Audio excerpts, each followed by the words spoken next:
Storage accounts are very popular within Azure subscriptions. In fact, they are one of the most created services that Azure is responsible for because data has always been one of the most important things when it comes to computers, and saving data and storing it for large amounts of time has always been at the crux of any company. We always have to have records of everything that we do, and storage accounts are the things that serve those purposes. And there's a little icon of what the storage account icon looks like on the Azure portal. So some of the functionalities of storage accounts is that they are able to hold very, very large amounts of data. And depending on what tier you choose, I'll explain that in a bit, you can store more data and you can make it so that it can be accessed quickly. And if you ever have a storage account that is storing too much data, then you can just make another one. Another one is that it's highly available. Once again, there are different tiers that you can choose that affect how highly available it is, as well as the durability. Now, what I mean when I say durability is the ability to be able to restore the data if it's lost.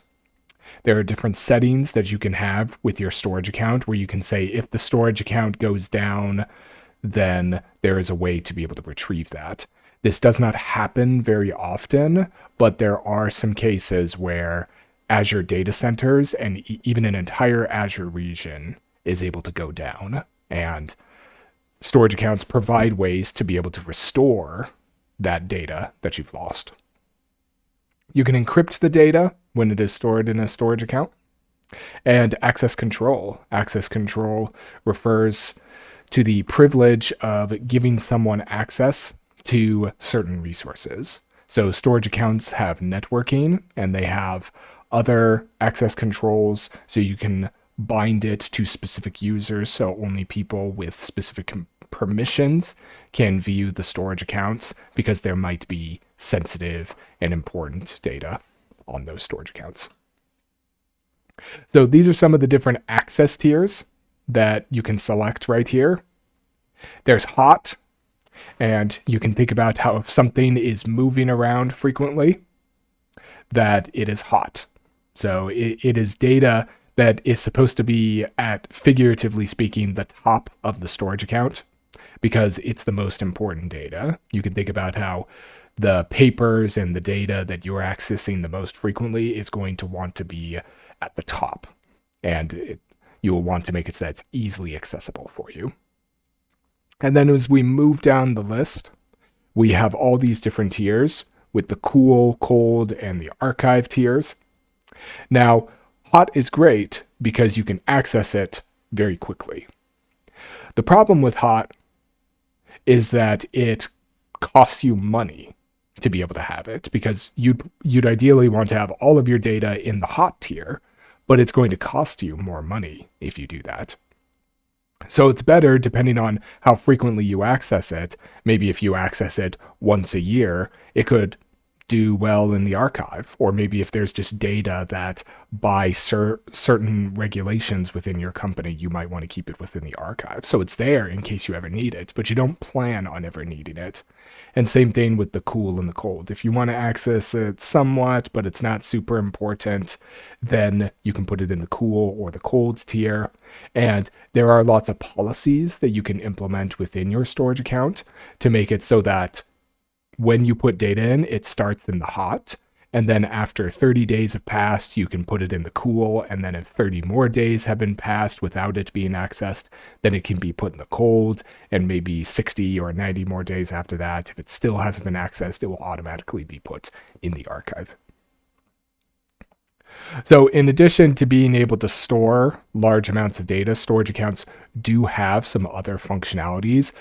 They are just a very important thing that Azure has. So they've allowed them to be able to have different functionality with them as well.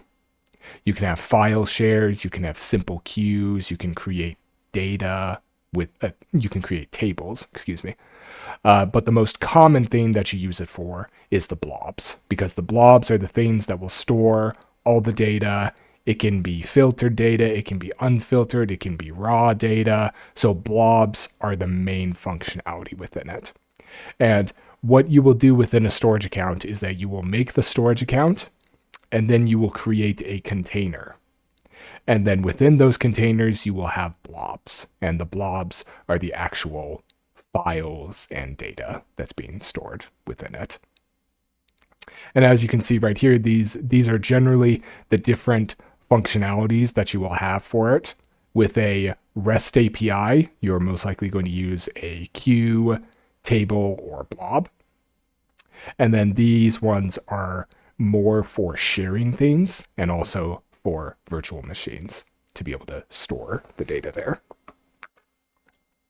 This page right here is a very important page when it comes to understanding everything there is to know about storage accounts. Azure has frequently put emphasis on these and pointed out about why storage accounts are so important, and they offer all these different pricing plans and these different redundancy options.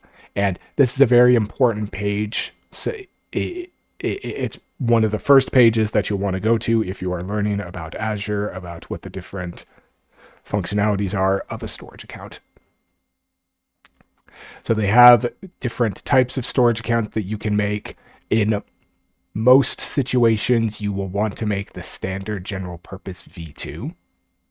There was the standard general purpose V1, which still can be used. However, there's almost no reason to use the standard general purpose V1. V2 is almost always better. You have premium block blobs for storing lots of data, premium file shares if you want to share files, premium page blobs. Now, these different terms right here, locally redundant storage, geo-redundant storage, you'd want to go and learn more about what these are.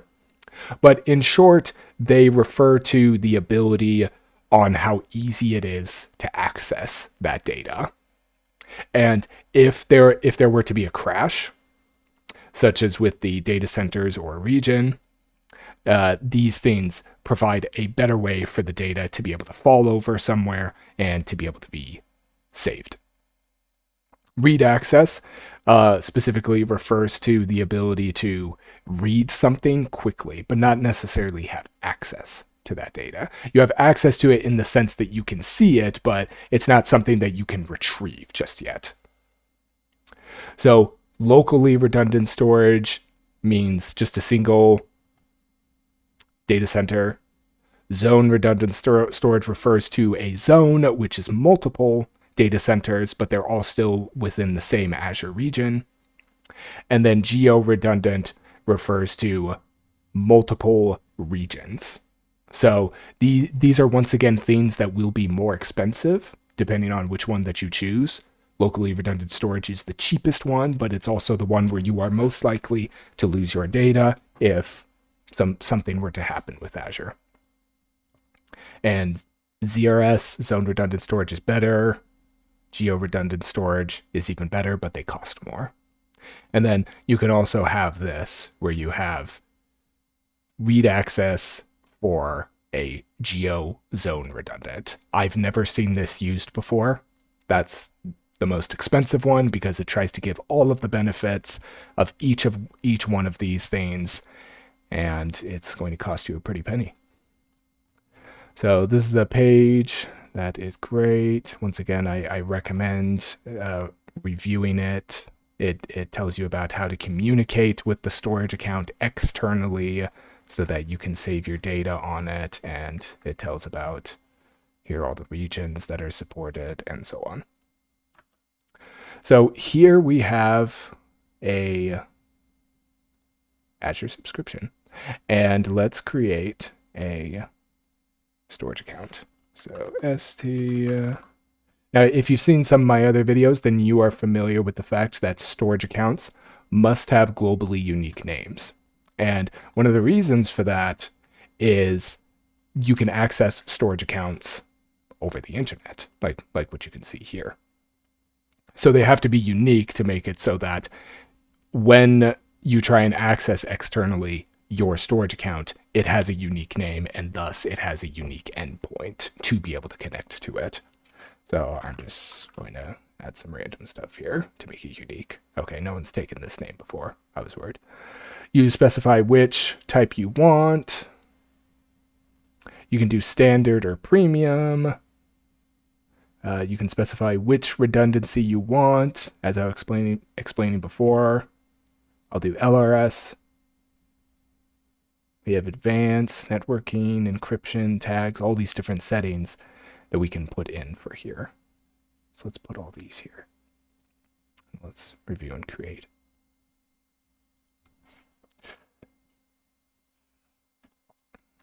We have all these different settings right here. My access tier is hot, being built in the East US location. The environment is dev. Let's create it. Here's my storage account. Let's go over to the containers and let us add a container. The containers names can be whatever you want them to be, as long as they don't overlap with container names that already exist.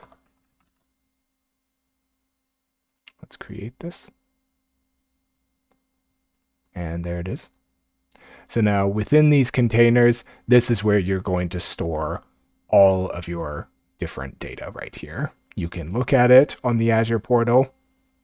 You can download it from the Azure portal. You can upload it here. And within these, you can also create folders. You can see right here that says add directory. So let's do just a folder. Okay, so I'm already inside of it. Let me go back. Fresh.